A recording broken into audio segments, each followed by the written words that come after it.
Welcome to Banking Frontiers. We're doing a very interesting session today. Thwarting fraud automation. Automation, as you all know, is something that the world has really taken a fancy to, and so have the hackers. And now it is up to the civilized world to protect itself from this new kind of threat that is coming from hackers. So I, MANOJ AGRAWAL, editor at Banking Frontiers magazine, I'm really happy to host this session on this very interesting topic. And I look forward to having a fantastic discussion with all of you guys. For our partner for this session is F5 Networks. F5 is a global company. Please, let's have a round of introduction, brief introduction. Let's start with Deval. Yeah, hello everyone. I am Deval Mazmudar. I am CISO at IndusInd Bank. Let's hear from MILIND. Namaste. MILIND MUNGALE from NSDL E-Governance Infrastructure Limited. I am the Executive Vice President and Chief Information Security Officer for NSDL E-Governance Infrastructure Limited. Let's hear from AKHIL. Good evening, everyone. I'm AKHIL WADHAVKAR. I'm CISO with Sher Khan by BNP Paribas. Let's hear from Bharat Panchal. Hi, good evening all. My name is Bharat Panchal. I'm the Chief Risk Officer of FAS Global for India, Middle East, Africa. Let's hear from MATHAN BABU. Hi, good evening, everybody. My name is MATHAN. I'm the current Chief Information Security Officer at National Payments Corporation of India. Let's hear from DHANANJay. Hi, DHANANJay. Hi, good evening. Thanks for inviting me to this discussion. I'm the Managing Director at F5, which is a Seattle-based company.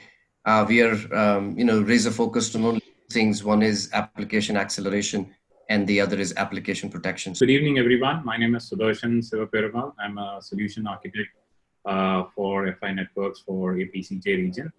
So these days we see a lot of data theft reports coming. Of course, we see a lot of reports about money being stolen from people's accounts. But the other part that is the more technical is that thousands and lakhs and millions of records of data are being stolen from all kinds of organizations. And this has been going on for years.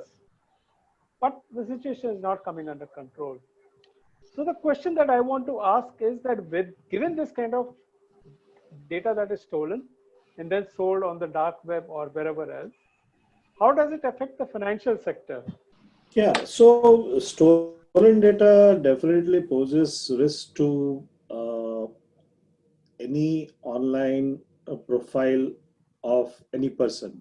Whether that person is doing banking or it's doing the trading account or any other identity. It's just simply having let's say access to the NSDL platform, and so it all depends on what are the parameters, elements of the data that has been stolen, because usually when these kind of breaches happen from some source, the entire dump is taken, right? Regardless of what is, it's not selective dump that is taken out by the fraudsters. They just pick up everything that's available at that point in time, and then probably they put it in the dark web and in the market for sale, and then you have certain elements who might have certain objectives to, let's say, focus on either the card numbers or focus on the net banking account. So depending on the type of data that is stolen, then the fraudsters come into picture and they try to figure out how it can be used. So yes, definitely it's a risk. The stolen data that we've been hearing, that there are so many, let's say, email accounts, credentials were compromised. Now it's very, very likely that the customers might be using those accounts for registering for various services in the bank. Correct. So the intimation, the password reset links, the transaction intimation, they might go to that email address that is registered with the bank, and the credentials of that email address, if those are compromised, then yes, it certainly is a risk. Now the second part of the question is, it's even more difficult, for an organization to actually, figure out what percentage of customers or to what extent that breach has actually or will have an impact on the customer of the bank. Okay. That's something, unless you have a hold of the complete data, we really cannot estimate, what is the impact it's going to have. The only thing we can do is, if it is a really massive kind of breach, then we can issue a general advisory and awareness message to our customers that, if you, have stored or related credentials with this particular breach, then, we suggest that, that you reset your passwords. The other thing is, the general advisory that they need to have is, that they should use two-factor authentication wherever it's available, so that any breaches like this, will be useless for the fraudsters to use those credentials. Okay, that's great. Let me come to Akhil. Akhil, do you have any other kind of perspective on stolen credentials, stolen records? And of course, they could be stolen from anywhere, literally. One of the popular types of frauds is account takeover, right? Okay. So basically what happens is that these fraudsters, they indulge in, buying of these stolen credentials and using it for, leveraging it for a bigger fraud. So yes, as rightly pointed out, two-factor authentication is one of the methods wherein you can, restrict these kind of scenarios. Also, what has been observed that these fraudsters, they operate in groups. So these fraudsters can be operating from different countries all over the world. They can be operating on different sectors of businesses. I mean, also they could, share the profits or share the money that they, gain out of these attacks with each other. So it's basically a collaborative and collaborative effort from these guys, pull over these kind of big attacks. Sure. So what these guys could also use is something like a botnet, to attack all the applications which might have some confidential data, which might have some financial data.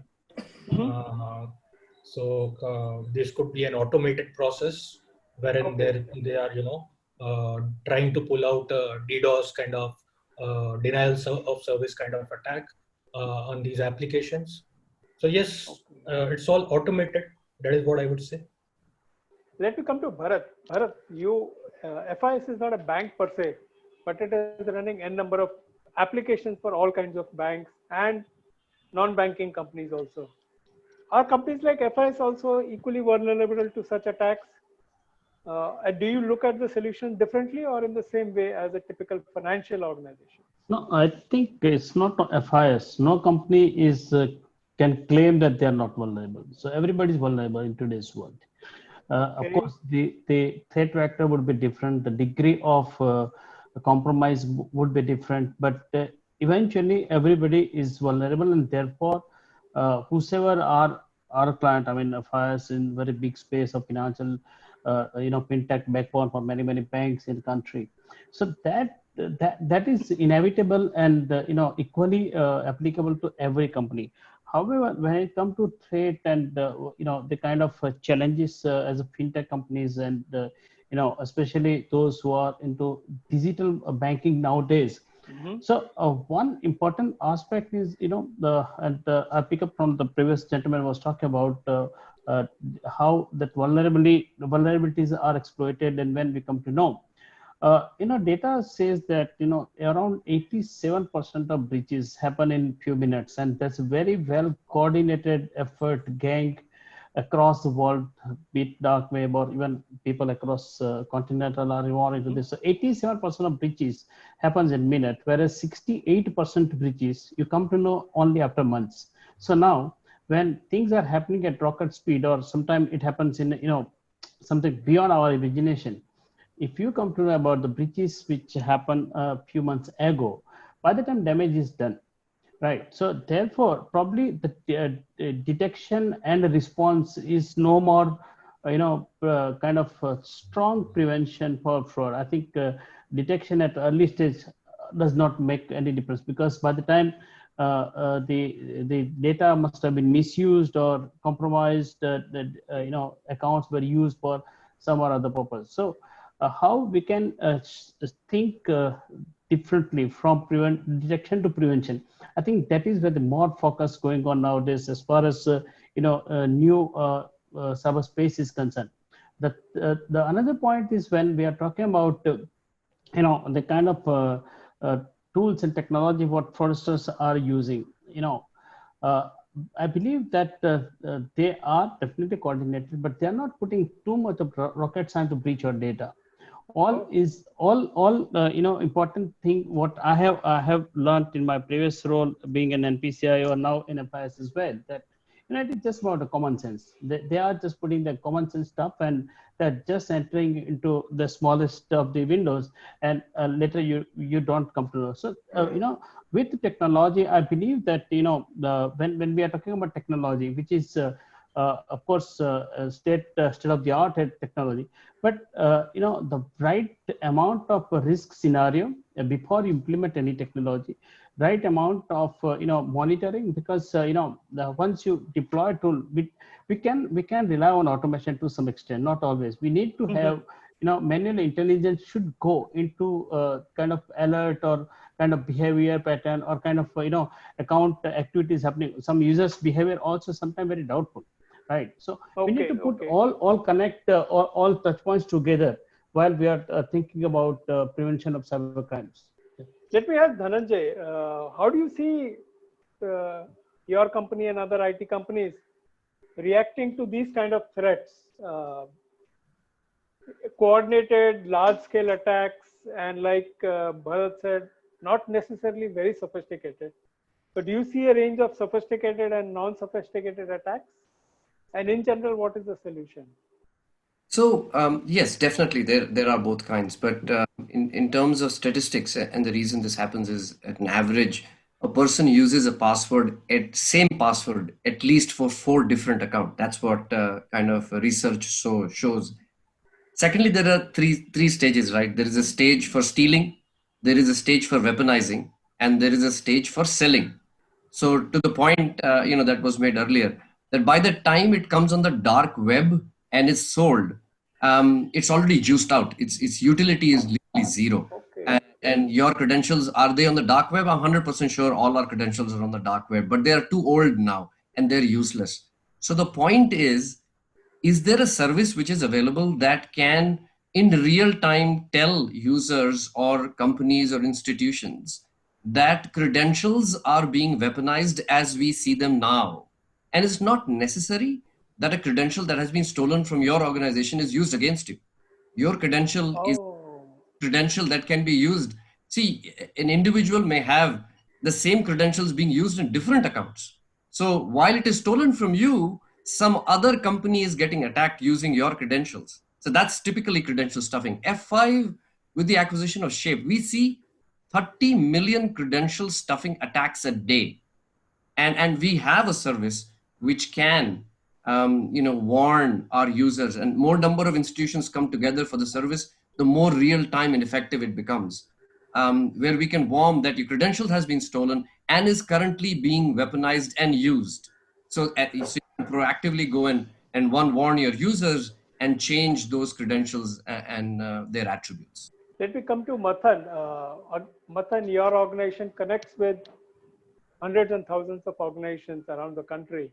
Though you're not directly exposed to individual customers, except perhaps for, I don't know, Beam or things like that, correct? How does NPCI see stolen credentials as a threat to itself? Sure. So let me first put it in a general context as to what we spoke of a data breach in context, right? Okay. First and foremost, the data need not essentially be a breached information. Need not essentially always be a breached information for a fraudster to acquire them.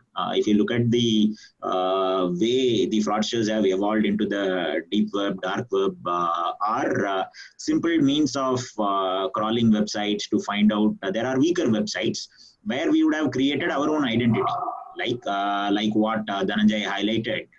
You would have used, say for example, my name is MATHAN KASILINGAM. MATHAN KASILINGAM as an identity, I could have used it in hundreds and hundreds of e-based services that are available in the marketplace, overall in the internet, right? Any one of them being vulnerable, and none of the corporates are able to guarantee that we are not vulnerable. Correct. So going by that, even if there is a weakest website which has revealed away a single information, need not be standalone my information. I would have registered my identity instead of MATHAN KASILINGAM as any other identity. I could have told MATHAN 1 to 3, MATHAN anything, and so on and so forth.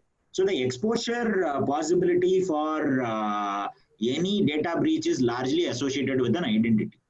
Now, is the identity going to map to me or not is something completely different. So the breach need not essentially have to be a breach to obtain this data for the fraudsters at the first go, right? So they collect these identities from various vulnerable websites that are easy pick. So if I were to register for an event like this, I would ideally never put an identity like my full name, or would not share the same password what I would actually land up using in my corporate. Going by the view that, say tomorrow if Zoom is or any, for that matter, any application gets hacked through or breached through, my identity is disclosed in a different manner, and the passwords are most commonly used passwords. I may use still MATHAN@123, where people may laugh at it. In a most commonly socially used applications, we would land up using weaker and weaker passwords. Now, is it an identity theft? Honest answer is yes. Somebody knows the identity, but will that identity point to MATHAN myself? The answer may be a no in that manner, right? Second thing, if these identities are sold in dark web, again, by terminology, these are fraudsters. There is no guarantee for a person who is buying the identity themselves to assure that the identity is going to work or not. Right? Okay, so, absolutely, right? So, whatever we read in news like 4 million cards breached and so on, and available in public web, deep web, dark web, there is no authenticity to it. They themselves are fraudsters. So, people also do it on a random basis. There are cards available for $1. There are card numbers available for, say, $500 also. It's a pick and choose. The fraudster makes the money every time there is a card number that is told. So people also they are fraudsters to fraudulent defraud some of the potential buyers available in the market who could buy the card information. So if you were to reach, so whenever there was a recent news, there are X million card numbers that are breached out. And if you have touch base with any of the banks, for banks, it is not a new news. Okay. Right? They come across this on every single day in deep web, dark web. But the affirmative card number would be 1 in a million. Or 1 in a 10,000, right? Oh, so would be the workable, rightful, proper, fully qualified card number that gets possibly disclosed. That again is a teaser, right? So the fraudster has to tease to disclose some real valuable number for somebody else to go and acquire that in a frequent manner, right? That card could belong to potentially himself itself. Right? Yeah, so it's all in the game. So whenever there is a massive card disclosure like this comes in, for media it is a very big news, massive number, and media does this disclosure way too aggressively in a different manner as compared to. So I always go back to the media as well to tell them that let's discuss these topics in a socially responsible manner, than create an excitement in the market and standby logo for the fraudsters to defraud further more people, right? Fair enough, so that's the high-level note that I wanted to highlight back in this conversation. So what I was saying that, we all talk about the biggest breach so far in the country, about 3.2 million debit card way back in 2016 at Hitachi. What is the actual number were compromised? Nobody knows. It is just around 2,100. Just 2,100. Okay. So just because I got alert and I started digging the data, Then I thought, okay, this 3.2 could be a potential risky data and we safeguarded in separate manner. But so far, whenever we talk 3.2 million, no man, it was not at all 3.2 million. It was just 2,100 cards. Okay. So that's hype being created whenever any data breach happens. Okay. So I think when it comes to media, anyway, they're great at creating hype, whether they know the subject or they don't know the subject. Absolutely. They're excellent at creating hype. Let's come to Milind. Milind, what is your observation on this issue? And First and dive deeper into some other perspective as well. yeah, so first and foremost thing, only that is stolen which is valuable, or which is at least perceived as valuable. So apart from the money, which has always been valuable and a object of theft, now information and data has also become valuable. That's why there is a objective of theft in that. That is where people try to access information. Somewhere ultimately the information by itself, except for if it is for spying or espionage or some such kind of an objective, itself has to translate into money. And for that information to translate into money, it has to come into the marketplace. And that marketplace is your dark web, dark net and all that. So my inference is that if you are not in dark web or dark net, if your domain information or your credentials are not in dark web or dark net, that means you are not an organization worth to survive. From that point of view, if you look, that one of the most important aspect is that you are being available on dark net itself means that you are a valuable entity. Your information is valuable. Now the second part comes is that whatever is sold on dark web, as MATHAN also explained and explained it very well, the second part is that whatever is sold on the dark net is not necessarily authentic information. But we know for sure that whatever is sold on the dark net has got some value. The second thing is, even if you buy out that information, once you sell that information or you buy that information, the copy of the information is always there with the seller. And he knows now that there is a value to that information because you bought it. The best way to cheat these fraudsters is that when they approach you saying that I have the information which is valuable and would you like to buy it? If you refuse to buy it, possibility is that the fraudster may think that there is no value in that information. Oh, okay. Okay. That's my perspective. Okay, interesting. So my take is never buy anything from darknet. You stop the whole demand process. So only they will keep on buying and selling amongst themselves. So 6 people were already not a part of my domain, but the domain ID existed. The other 19 people, I actually sent them their user ID and password. And I said that, are these your passwords? So out of 19, 8 people returned back saying that, yes, these are my passwords, but not in the office. They are at some other site. Okay, okay. And the balance people returned back with an information saying that these are not my passwords at all. Okay. And I don't use these passwords in office or anywhere outside. So the sample of 25 did not have a single user ID and password which was current and which was valid. Okay. So from that point of view, it was all data which was captured from somewhere else. Correct. Now, what I inferred from this is that there is not much difference left between the data collectors and the garbage collectors. Okay. How do you see? If you try to build up an analogy, you have seen so many times on the road, there are garbage collectors. They are just walking with a sack. They're collecting everything that they see. And I think as much as technology solution we put in, and there are very good technology solutions. In fact, we are ourselves also using a few good technology solutions. FI is one of them. They help us protect our entire environment very well. But in spite of that, what is the best thing to do is invest into the awareness of the people. That's always the case. Yes. In spite of saying all this, not a single staff rule I have seen, not only in my company, but across any other company, which says that you will not use your office email ID as an user ID in any other site. So that's difficult to, that's not practical. Yes. So those kind of remedies are required to protect at present. Let me come to Sudarshan with one point. I think Dhananjay mentioned that when people steal, they steal tons and tons of data, everything that's available. And as Milind said, that not all of that data is valuable. So, Sudarshan, are these guys able to use technology to sort of separate the noise from the signal?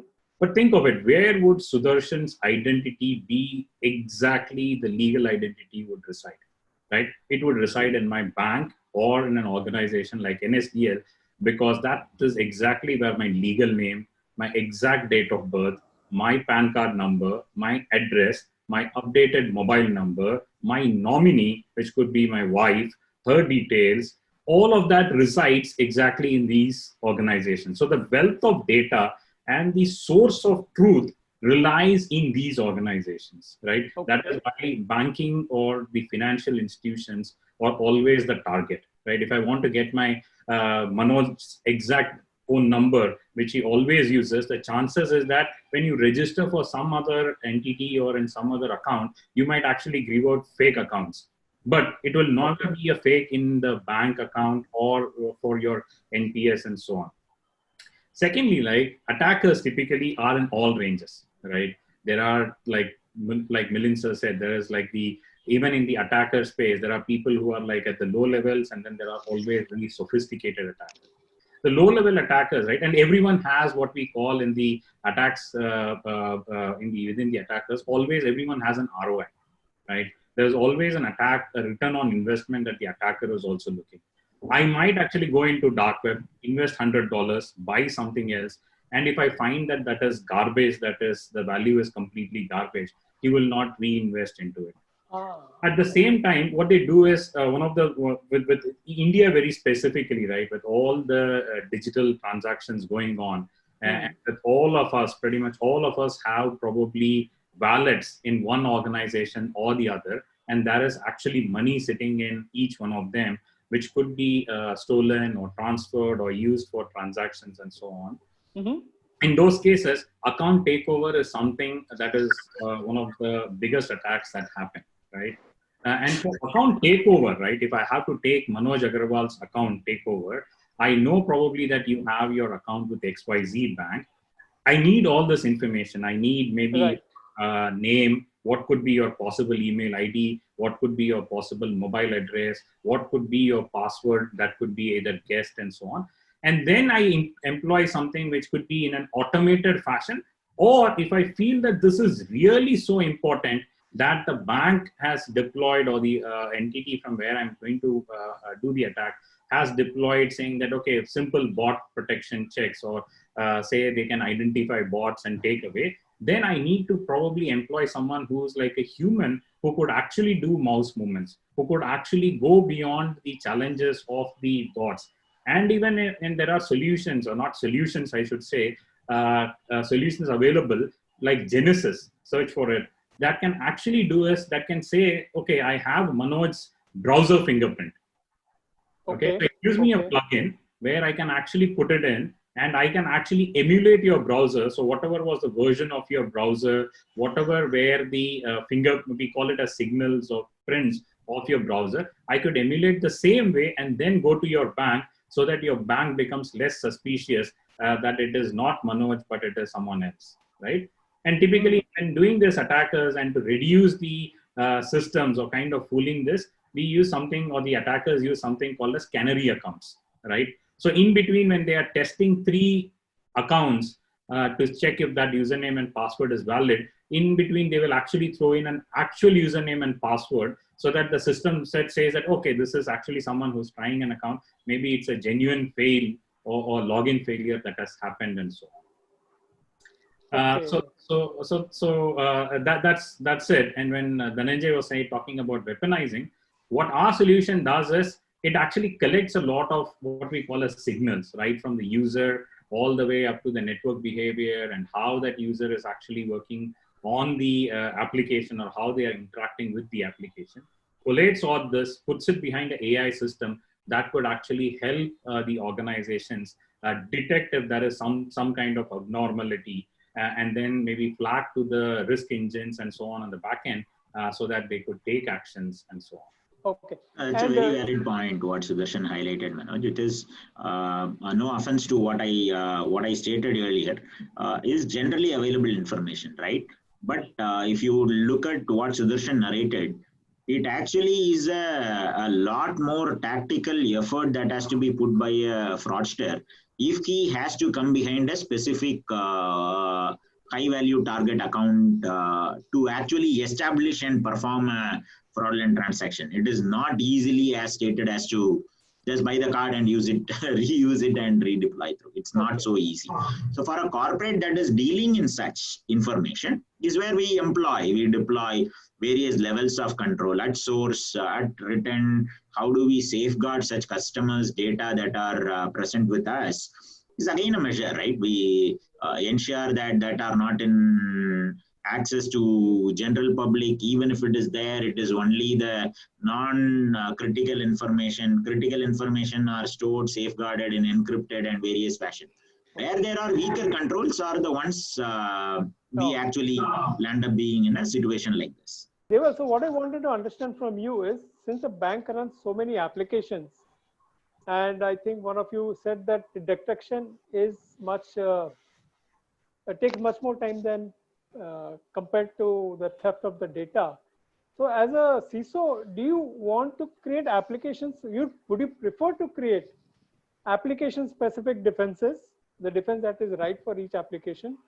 Or do you prefer to create an organization-specific defense and then apply it to all possible applications that are exposed to customers, or not just customers, but even bank employees? What kind of strategy works better to achieve that prevention? Because a treasury system is quite different from a loan origination system or something, for example. The question that you asked is, it's a very, very wide question. I mean, I need to, split it into multiple parts. First of all, whether it's an internal application like a Swift, or you mentioned about treasury, which is not accessible by customers, but which is purely internal. But it is very, very critical and restricted to certain people. Then comes the customer-facing applications. So now, let's say we talk about the customer-facing applications. Again, we know the way we take an approach is look at how the processes are defined in those applications. What kind of, is it a transactional application, or is it only to carry out certain instructions? What is the risk level of that application? What is the information, type of information that is processed in those applications? Now, I always believe personally that the information is already out. If I'm trying to protect a particular piece of information, a PII, it's futile. I mean, it doesn't mean that I don't safeguard that information. It should not leak out from, let's say, our own bank's perimeter. But we have to assume that the information is already out. There are so many sources, so many places, from where the information is everywhere. We need to analyze, how that information which is already out can be prevented from being used in a fraud or in an unauthorized access. So a simple thing like, if the credentials are leaked out, okay, if you have a one-time password or a different method of a multi-factor authentication, then yes, that credentials by themselves will not help the fraudsters in a large scale, unless it is a targeted attack where the multiple factors of that person or that entity have been compromised. So coming back to the answer to your question, the defenses have to be built basis the application that we are trying to defend. Okay, that basis the application that we are trying to protect. Not all applications are built with the same functionality. Not all applications are having the same criticality, and not all applications are having the same flow. I mean, these are built by different business units within the bank. They have different priorities. They are designed in different ways, because ultimately you need to look at what business wants and what customer wants. So there is no one single application, and there cannot be one single solution and approach that can be applied across the applications. Correct. Having said that, there are certain controls that we need to implement across the organization, and primarily I would say those will be the network level controls. When it comes to application, it could be more specific to the applications, but when it comes to the network level controls, it will be, I would say that it should be more at the organization level, uniformly applied. So that's, if that answers your Yeah, I question. got it. But the add-on question to that is, now banks are going towards open banking and connecting directly through APIs with all kinds of organizations. It could be a Flipkart, it could be a IRCTC to facilitate payments, and actually even for other kinds of transactions. Now, if there is a weakness or a inability of the partner organization to detect a threat, and that transaction or some flow happens through the API into your system, are there safeguards you can build in your APIs to compensate for weaknesses in the external world, let's say, where this kind of PII data could be misused? So I'll answer the first part of your question. I mean, I didn't really get what is the PI data you mentioned about, but let me answer the first part. Okay. Yeah. So when it comes to security of API is no different from security of an application. Okay. You need to have proper authentication. You need to have proper authorization. You need to have the usual guidelines of input sanitization. You have parameters. You have thresholds. So the APIs have to be designed and published in a very, very secure manner. Again, it depends on what kind of API you are publishing, but you cannot trust the partner. It's just that the partner, because it's a partner, you're authorizing them to carry out certain type of electronic transaction and queries within the boundaries that have been agreed. So the control, if the bank is publishing an API, bank has to and must ensure that the API is published securely and only the required inputs and required data is being shared with the partner.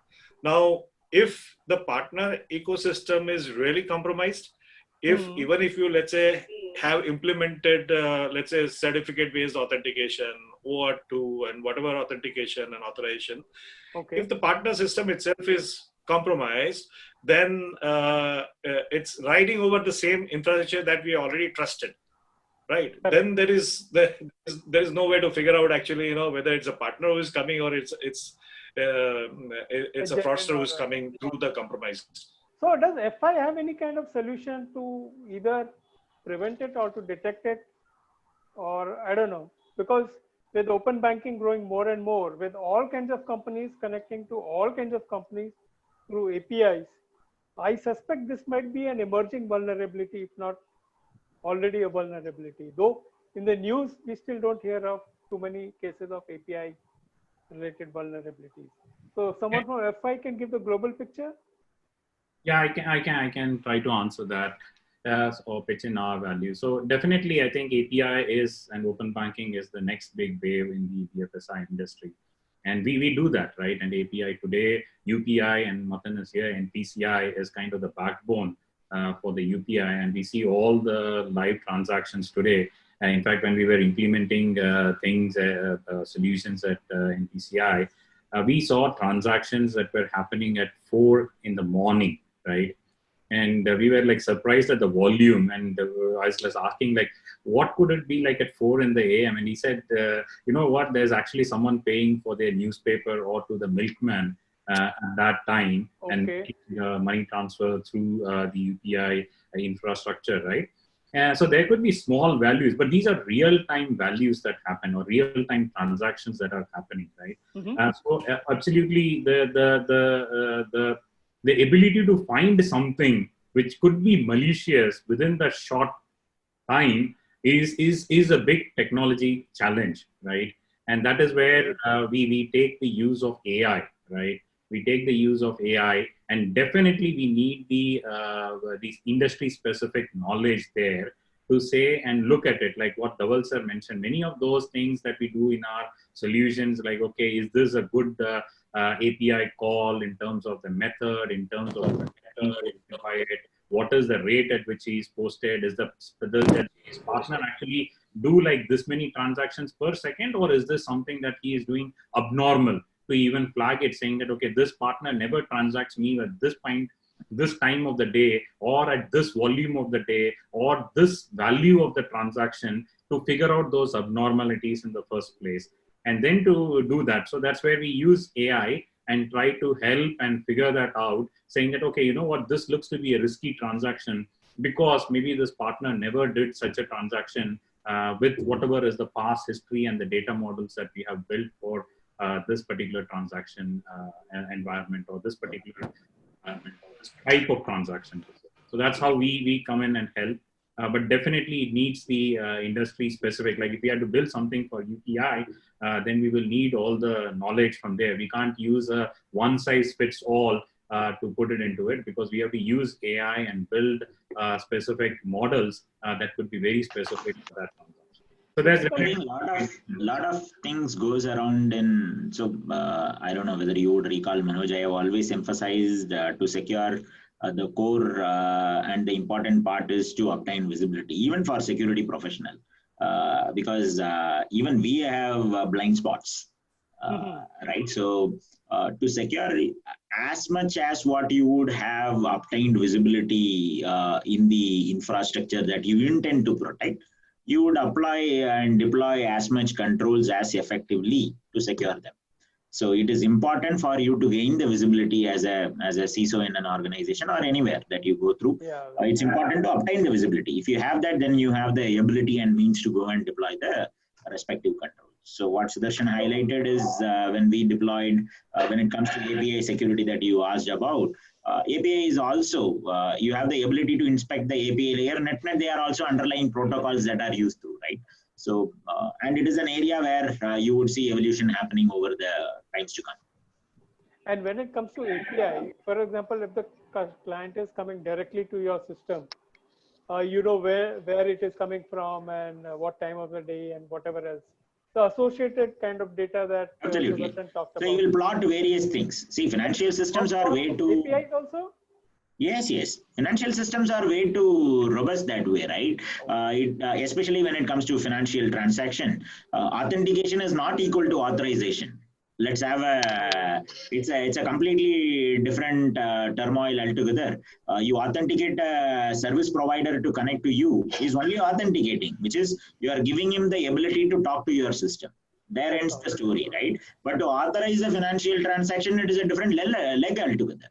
And the more robust that you would be able to deploy AML model to plot, you essentially have to plot behavior of user, which happens during the part of the transaction, not during authentication. Authentication, these are normally pre-authenticated players when it comes to the API integration story, right? They come via a closed loop network, and these are networks which normally stays connected 24/7/365. If there is a disconnection, they automatically come back and then connect back through. So for an attack to be successful, there is a lot more that goes in your way. While I don't know whether you recall some of these instances that has come in Indian banking industry also in the previous years, some would have come in news as well. I wouldn't want to name the bank based in Pune or and so on and so forth. It was in the news sometime earlier, right? So those are, previous Bharat highlighted about one another player in the previous examples that Bharat gave. So some of these compromises that have happened had only established a pre-authenticated system to be connected into an ecosystem. If that were to happen, that requires actually very advanced levels of skills for a hacker to breach into a pre-authenticated system and then play to the cards. Will they happen? The answer is the possibility do exist. But with that, it has compromised only the authentication piece. It has not yet compromised the authorization leg that is involved in a financial transaction. So let me ask Sudarshan and then Dhananjay also. Are companies like yours focusing more on the sophisticated attacks? Okay. Or are you guys focusing more on the plain Jane attacks, if I may use that word? I'll take a stab at it, Sudarshan, and then I'll hand over to you for a more technical layer. you see, as far as we are concerned, what we have seen, and to point that Mr. MILIND made, that attackers will attack, they're a very logical set of people. They attack only if they find something valuable behind a login. Right. And it takes money to build an attack. You cannot just attack. They have to buy servers, they have to buy login IDs, they have to buy several other entities before an attacker is ready for an attack. So there is a cost to an attacker for the attack. And if he or she finds that behind that, when they breach the wall, if there is nothing valuable, they won't attack. The attacker also retools the moment the attacker finds that the attack has been thwarted. So these are the smart attackers that we are after, that who have the capability of retooling themselves in real time. And there are several examples with F5 with our clients, which are more B2C oriented clients, because behind a B2C is a login to steal something, valuable. And we can clearly see the binaural rhythm of human beings that come in the morning and go off in the evening, and that rhythm is at the bottom of the graph. But the attack rhythm is right at the top of the graph. And the moment we block them, there is silence for some time, and then they retool and they go around that blockage and attack again. Then you have to kind of block them again. So it's a game that you keep on playing when you get attacked. And there are several examples we have where we've done it. So yes, we do tend to work with highly sophisticated tools and take care of very, very sophisticated attacks. So like Deep mentioned, right? I think there are verticals or industries which, say for example, they want to protect maybe a e-commerce site just wants to make sure that there is no, they are not under a brute force attack, they are not under any kind of automated attack, they are not under anything that is being scraped and so on, or credential stuffing attacks. So they are worried about that, and maybe they are worried just saying that, okay, it's just my payment part of it. I don't want anything like a mage cart kind of a fraud that could happen in the shopping cart when they do a checkout and so on. So that's what I'm worried about. And there again, like that, they need only these kind of protection. Maybe a bank kind of an environment will say, I need a sophisticated one, because typically that's where the attacker, and like Deep said, the attackers will come, they will try something, moment something gets blocked, they will go back, take a week, 2, 3 weeks, but generally they will find some other omni-channel, maybe not coming via the web, but maybe try and take an API route. Maybe try and see if can I come via the mobile banking. So they see if there is a linkage between a fintech into the bank. Can I take that particular path? So they will always try to retool in some way or the other, and you will see that there might be the occurrence of the same fraud from a different channel that could be possible. So that's where the banks or those kind of customers would need someone saying that, hey, you know what, I want something which is completely at a managed service, that you guys take this. I want to ensure that the outcome of providing or me taking the service from you is that my this particular transaction is the fraud is minimized to the maximum possible levels. So we do provide both these spectrums. We can provide something which is like, okay, the simple validation, bot protection at the point of time, and do this. And then we can have something which is completely like a managed service where there is a dedicated SOC, and there are the industry specific analysts who sit behind and build what we call as the threat packages, saying that, okay, this industry found this thing happening, this is how we will, then they build a model for it, and they say, okay, these are the same potential or similar customers, and they push the same models out to those customers or for their data as well. So we have both the spectrum of solutions available. Milind, how do you anticipate given the kind of sophisticated attacks and all kinds of attacks coming in? A typical CISO cannot spend time and effort on all kinds of attacks and all kinds of protection mechanisms. Where do you see the CISO of a typical financial sector putting more and more personal emphasis on, okay, and leaving the rest to proven teams or proven partners or proven infrastructure or anything proven, that's reasonably good? Last few months or maybe a couple of years, Hmm. I have observed myself working more on the countermeasures. Countermeasures. The Okay. reason behind that is that whatever controls you put, Hmm. there's some or the other thing which is going to break that control. It is not only the hackers, it is also the internal conveniences. Mhm. It is not only the fraudsters, but it is also your customers who will threaten you to move away from you if you don't dilute certain controls.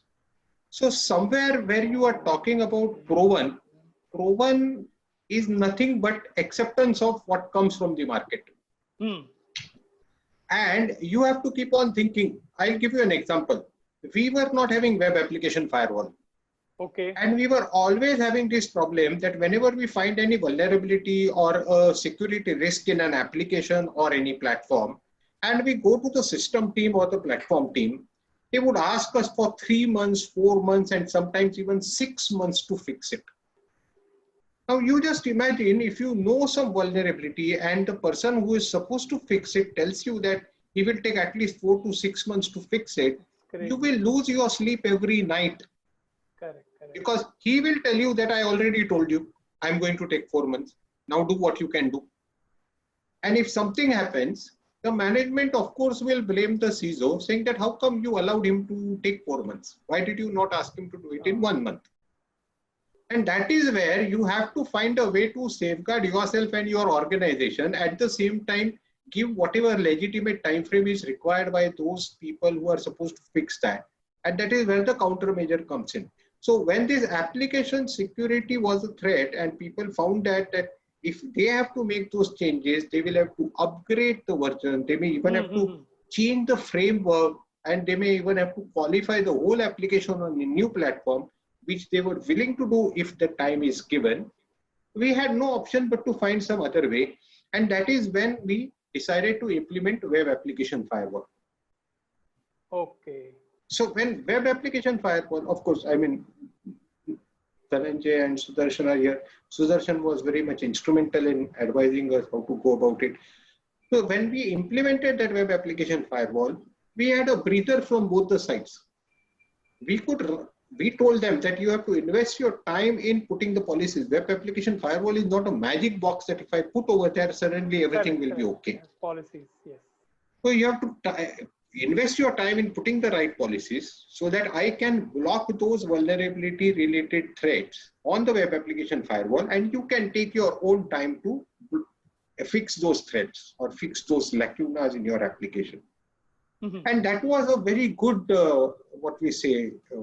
way to work around it, because application team was also very happy that they got something to have a breather with, and management was also very happy that you have been able to stop a problem without hurting the other priorities. That's interesting. Now, when it comes to talking about business, when it comes to talking about integration with external third parties, there are two ways. Either you trust them or you don't trust them.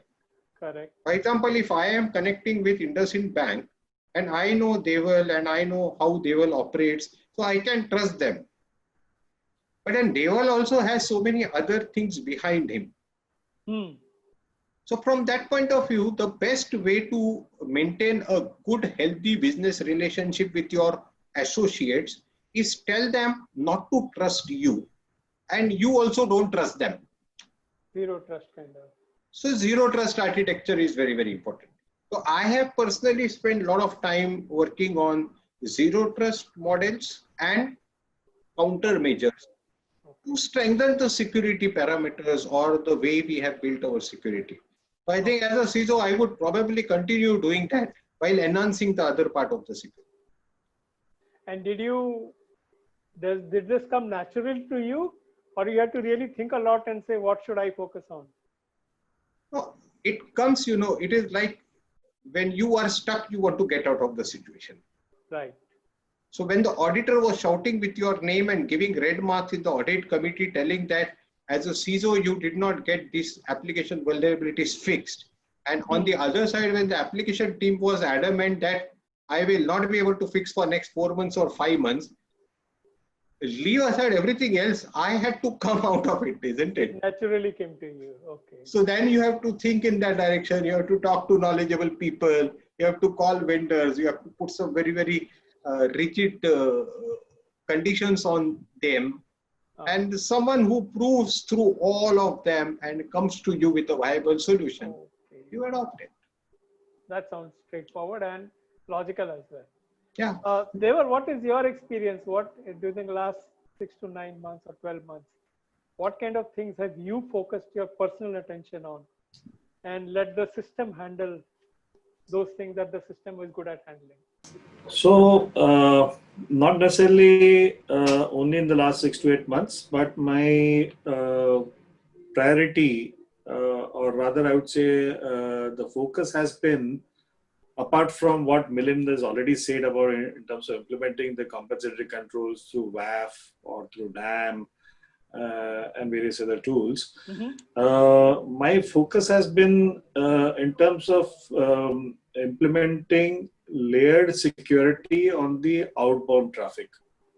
Okay, so usually when we talk about protection, detection, we tend to focus more on the incoming traffic, who is trying to get in, who is trying to knock the door, or who is trying to authenticate and access.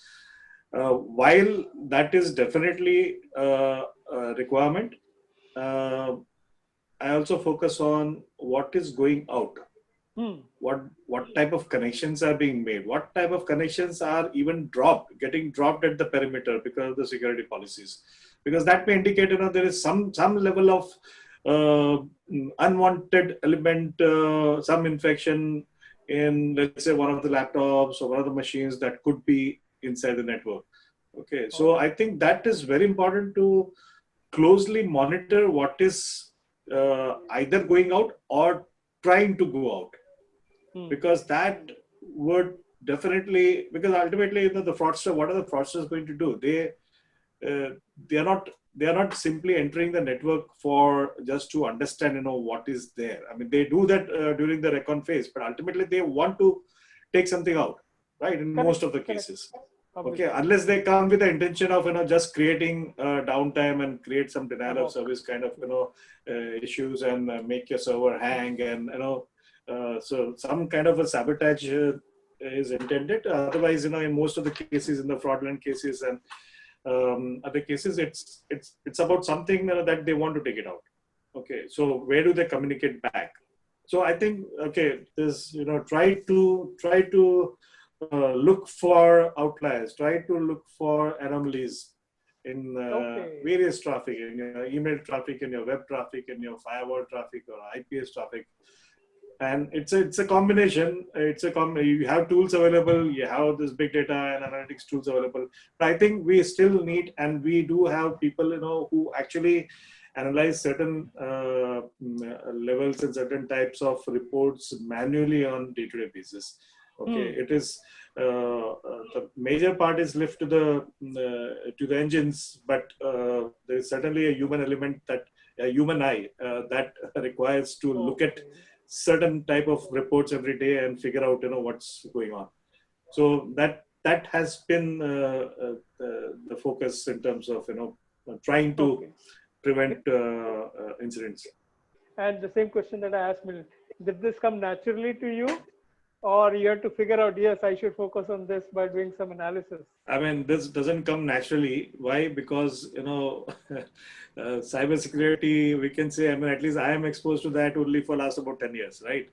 So it has evolved, right? I mean, you have come across various situations, you come across various issues, you understood various dependencies and various situations that need to be paid attention. What would you say based on the last part that Deval and Milind have commented on their priorities? What does that tell you? What is the future for companies like F5? So we also have a similar philosophy, the layered one that Mr. Mazmudar just pointed out. We call it the 3F strategy, which is fiction, fraud, and friction. And I'll take 30 seconds only. Okay. Fiction is separating machine from human being. Today, bot attacks can actually simulate a human being. I mean, you wouldn't be able to figure out whether that bot is a bot or that bot is a human being.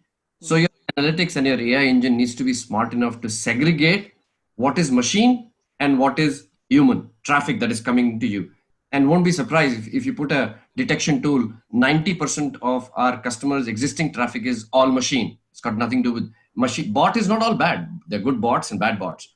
But 90% of the HTTPS traffic is all bots. Only 10% is actually human beings. So segregate what is machine and human. Once you've segregated that, you've allowed humans to come in.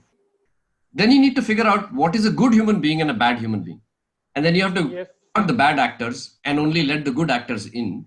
And once you've let the good actors in, we have seen, and that's what we are kind of building on and advising, especially to retail e-commerce companies, is friction.